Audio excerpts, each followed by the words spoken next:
професора ми възложиха да напиша репортаж за работещите в шкембеджийското отделение на столичната кладница. Ама тема за репортаж. Ама проза, ще възкликнете вие. Някакви си шкембета.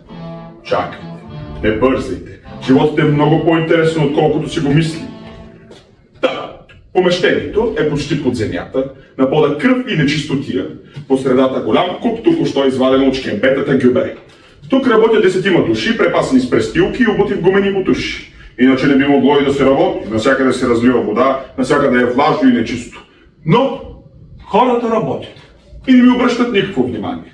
Аз и не им се сърдя, защото добре познавам психиката на работещия човек.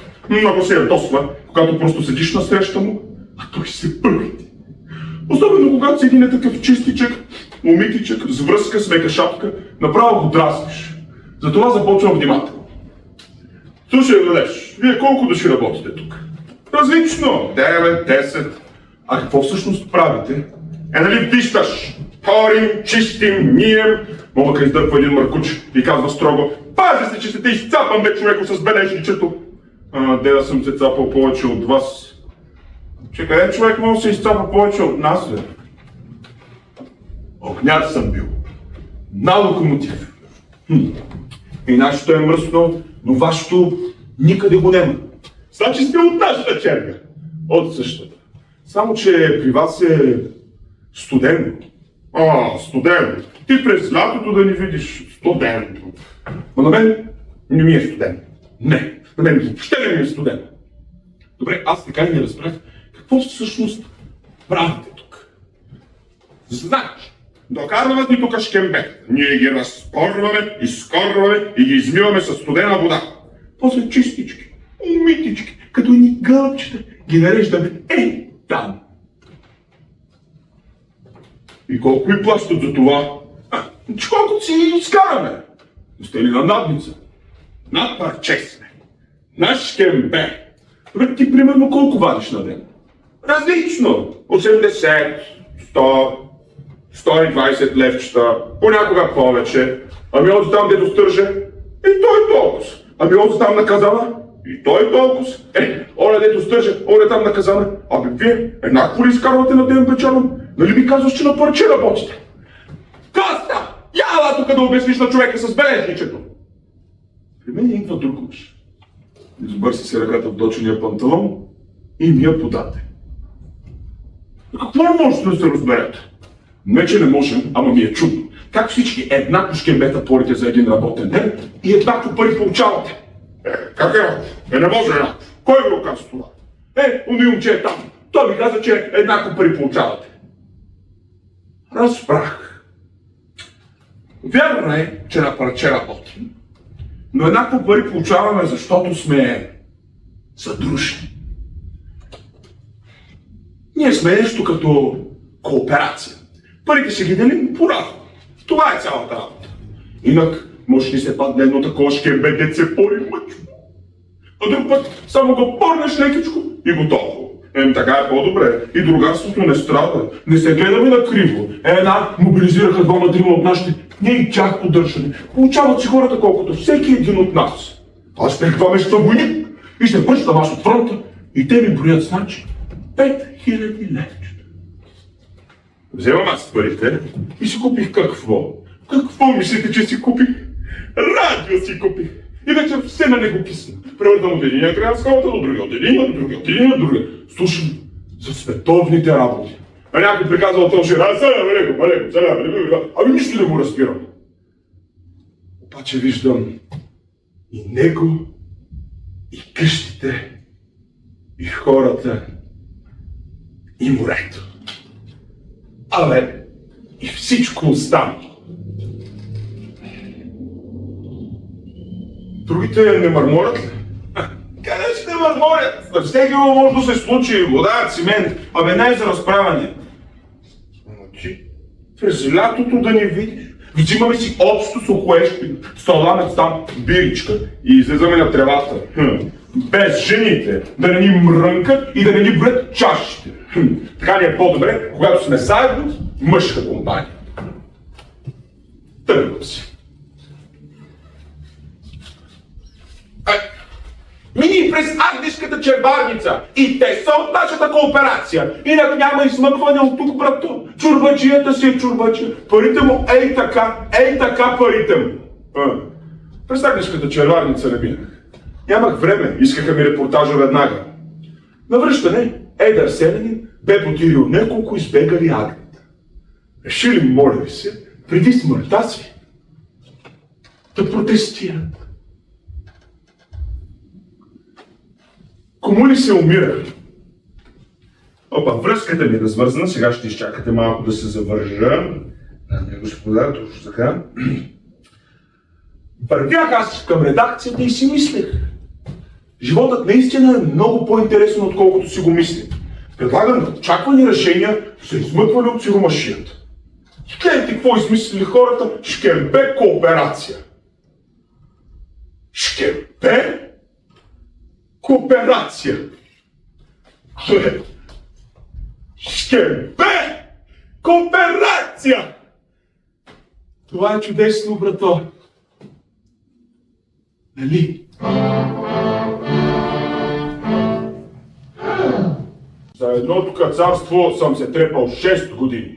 2 години ходих из гората, докато науча от кои дървета стават хубави дъски.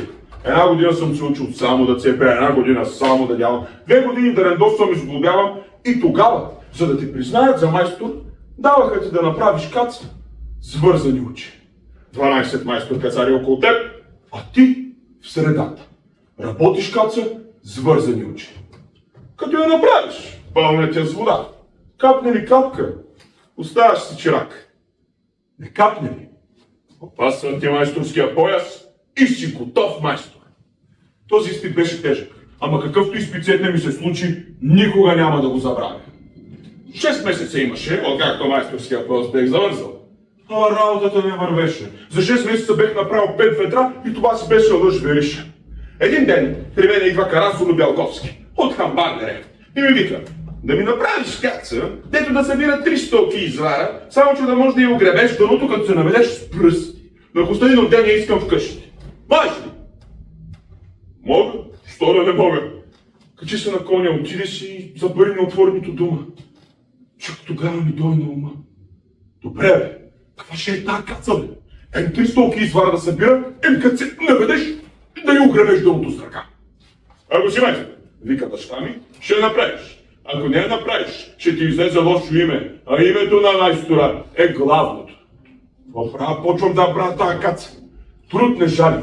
Каца и половина я направих, ма като ти кажа точно. Колкото висока, толкова широка. Чамова каца с бели като сирене дъски.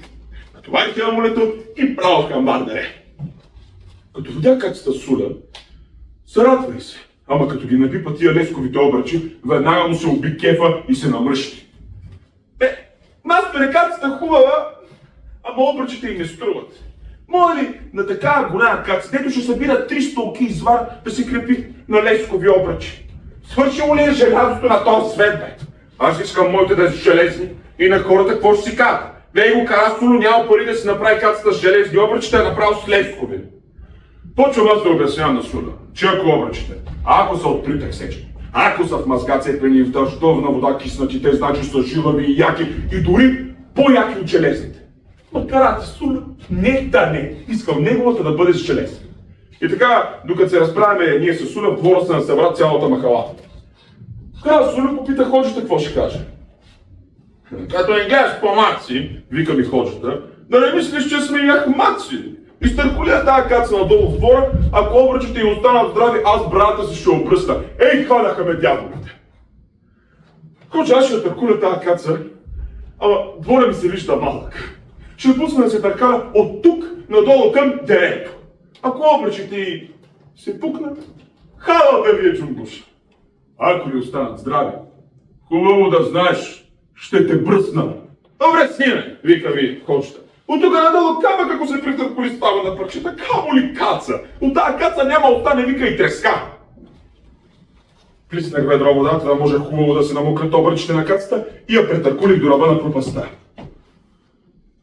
Брате, като го видях тоя увес и тия каманаци и ръката дет се мяташе в дерето, рекох си: Бог те я прости, тази хубавата каца. Ама не дал вид. Бутнах кацата и се обърнах да не гледам. Чу се едно бум-пам и тишина. Обърнах се и видях как кацата плесва в реката. Изгуби се за момент и пак изрипна. Цяла целеничка хубавата бяла каца. Започна да кързи водовъртежа, блъскаше се в камънаците в страни и гърмеше бум-бам-тум-тум, заехтя това хамбар дере като че ли планина се събаря. Ама кацата сяла. Ходжата пребледнял като платно, а геларите гледат земята. Сядай да те бръсна, вика. Да не си по-смяна да варнеш ходжовата брада, вика ми Карасулю. 2 гроша ти платим. Не баре ходжовата брада. Няма ли брада? Няма ходжа. И трябва ли да ми я платите, аз от брадата на ходжата се не отказвам. Хванаха се 2-3 агилари за ножовете, аз се втурнах към брадвата. Сядай, ходжа, викам, с брадваща бръсна, мъжта бръсна. Аз дето езика си не прехапах от зора да я направя тая каца, а те маскарите да ми я връщат и на той отгоре да ми се подиграват на майсторията ми и труда ми. Донесиха ми ножица и почнах. Косъм по косъм съм го стригал. Вади пот се стичаха за ушите на ходжата, ала не спрях. И докато го стрижа аз в ходжата, кацата долу гърмеше ли? Гърмеше! Хората накачени по покривите, гледат. А Карасулю ме гледа право в ръцете. Масторе, стига бе, нямаме си вече ходжа, нямаме си ходжа. Качих се на мулето и потегних. С Богом, агенари! И да запомните кой е майстор Ливо и кога сте го взимали за подигравка. Начесаха арнолдската си краста и майсторското име те посрамих. За първи ми дойде на ум, чакат наближих село. Не! Щом вратата се хлопна, баща ми излезе. Я добре дошъл, добре заварил. Продай ли кацата? Не. И сядах си бос с палицата. Той ти е за щуротията, вика! После дойде, прекърна ме и ме целуна. А това е за дето си остригал брадата на ходжата. Аферим! Мъж си! Най-есенчета година! Ще отде пари ме, тоте? Я не майсторлък, парите сами ще дойдат. Както го каза, така и стана. Не бяха минали 2 дни от стригането на ходжата и от хамбар дере, дойдоха да ми се молят на хора да варя кацата от вира. Не бях наближил още хамбар дере и чувам кацата бум-бам, бива в скалите като тъпан. А генералите ме чакат. Масторе, ето ти парите за 3 каци, моля ти се, само изкарай тази каца от този вир. 3-та нощ не сме мигнали. Не хвания, но как? Хамбар дере 9 по-образно в камараците. Гърми, грухти, трещи, а от пяна не можеш да разбереш кое е камък и кое е вода. И това водовър дет кацата влетя, тъй беше рендосал бреговете, че гущер не може да се крепи, камо ли човек? Донесете ли към въже? Донесеха въже, вързаха ме с единия му край около кръста и ме спуснаха. Тогава се оплаши. Кикнала водата като жива. Хем почиври, хем как деспа се върти. Синьо-зелена, Господ я знае, има ли дъно или няма. А пък аз, дет не съм се топил във вода от кръщене, не знам ни да шалам, ни да плавам. Викнах да ме спуснат още. Натопиха ме до гуша, няма дъно. Викам да ме издърпат, не ме чуват. Бучи водата, а те като че ли се правеха на глухи. В мене има 2 ливци. Единия Лио ми вика: Лио, връщай се, тия зян ще ти направят. А другия Лио ми шушне: по-добре смърт, отколкото срам. Рекох си втория ще слушам и натопих крака във водата. Кацата кържи във водата и вече наближава. Впуснах аз краката да я вкопча, ама потурите ми така хубаво са бяха напоили с вода, че краката ми потъват надолу. И на кацата замина. Бре, а до сега махнах аз потурите, а отгоре като писнаха жените, разлетяха се и се не видяха една сена. Зачаках аз кацата и този път я хванах. Побредех я така хубаво с ръце и викнах да ме вадят. Почнаха оня отгоре да ме теглят, ама колкото повече ме теглят, по-тежко става. Кацата напила с вода и станала 5 пъти по-тежка от преди. Вдигнаха ме на 2 пръста над водата и въжето спря. Погледнах нагоре, но що половината въжето е протрило ме. Пукат глъривите, а аз децевито виси на коцам. Айде, Лио, да те видим как ще правиш сега. Решавай. пускаш ли кацата или не? Решавай, че вървите се кацата. Реших. Ще се държа за кацата. И викнах. Ей, донесете друго мъже, че той се е протрил, бе! Айде бързо, че отидах! И докато извикам, че падам, намерих се във водата.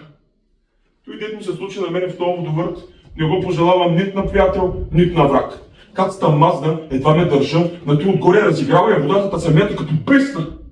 Всеки сили, дето имах, криволяво ги събрах и се метнах върху кацата, на това отгоре и без гащи. Гракнаха 100 гърла. Афери, машкол сун! И чак тогава видях, че по двата брега на реката сумайти свят се е събрал, ей! Ама мене едно ме тровеше. Дали обръчите ще устискат? Чумберчета ми! Байови! Дръжте се и ме спасявайте! Най-сетно да не са лъжета тия, бе! Вързах с едното лъже кацата, с другото лъже мене. Как ги вързах? Аз се знам. Изтеглиха кацата, изтеглиха ма и мене. Донесеха ми поне едни гащи, качих се на един катър и айде в хамбар дере.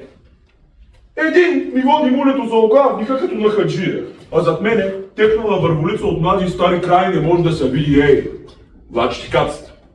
Настоиха кацата в двора на джамията и рекоха: селска каца е той, тука ще седи. Попитаха ме дали съм съгласен. Съгласен съм при едно условие. Да се качи Кара Суно на кацата и 3 пъти да извика, че дървените обръчи са по-добри. Качи се Кара Суно на кацата и не само извика, ами и от него се притури. Платиха ми кацата, на той отгоре ми дадоха вълна мед и боса. 3 товари се събраха заради едното нищо и заради едната никаква дървесна каца. Като ме видя баща ми с този товар и като му обяснявам, защо са в чужди гащи, очите му ей такива. Почнаха при мен да идват хората. Как се да им правя? Разлик се лъжвериша, ама рекох от мъщери и от пари. Старите майстори, опитните хората ги прескачаха и идваха при мене. А тогава майстори над 120. Ама нито един от тях не беше яздил без на каца и не беше стригал хоча.